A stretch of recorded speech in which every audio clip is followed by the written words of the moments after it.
Hi, everybody. I'm going to be talking about part five of the Ryan and Staton test book. It's a conversation. So Tessa Ratazinska, hope I said that right, is part of a collaborative 360 VR group working on a project called The Others that boosts representation of othered and excluded groups through organizing workshops and prioritizing flexible access funding to support and help participants learn skills and technology. So Tessa talks about being interested in iDocs for a long time, even though she makes VR predominantly. She's doing a practice-based VR PhD, but because of COVID, she has to think about installations that don't involve touching and headsets. So they talk about how interaction in VR and wider iDocs has the potential to hold audiences accountable. I can apply this to my future career by writing interactive stories that force the audiences to engage. So I'm working on this as we speak with my final project. I'm understanding that from a reader's perspective, if you're forced to interact with writing, it keeps you engaged. I think a Snowfall, the Avalanche at Tunnel Creek being a great example of forcing the reader to stay involved throughout the story. This is my goal. This is my goal to write a story like this in the future. So Tessa talks about being interested in gamification, which is the application of typical elements of game playing, competition with others, rules of play to other areas of activity. Tessa is also interested in giving audiences agency inside works that are about someone's lack of agency. So Tessa is thinking from a VR perspective. She's never seen a VR, experience about a refugee that really acknowledges any kind of UK political involvement. It's more about generating empathy than any actual understanding of personal responsibility. So Tessa speaks about making an iDoc is better than using a fiction piece of work because iDocs have nonlinear structures. So I can apply this to my future by adding in different elements to my stories to help tell the bigger picture.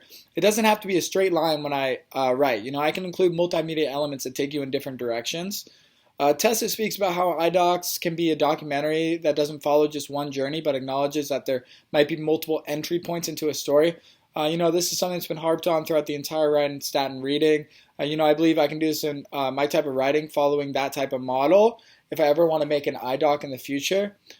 So Tessa speaks about rather having a VR documentary about a trans person that shows you their life and how hard it is, which shows you, that it's their difference that makes them life harder. She talks about how it makes sense, and so that's neoliberal empathy, it says. And Tessa discusses that we should rather encourage others to consider their own gender and consider gender that was assigned to them.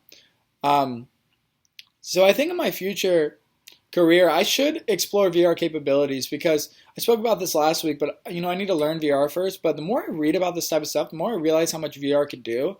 Tessa considers herself as a gender non-conforming person. She talks about decolonization, but mentions that she never really uses that word. She says that the intention of her work is always anti-racist and to move away from racism. In my future career, I need to always have an emphasis. Am I saying that right? Emphasis? Anyways, on anti-racism because it's so important for our society moving forward. And it's an area where I believe I can be a leader.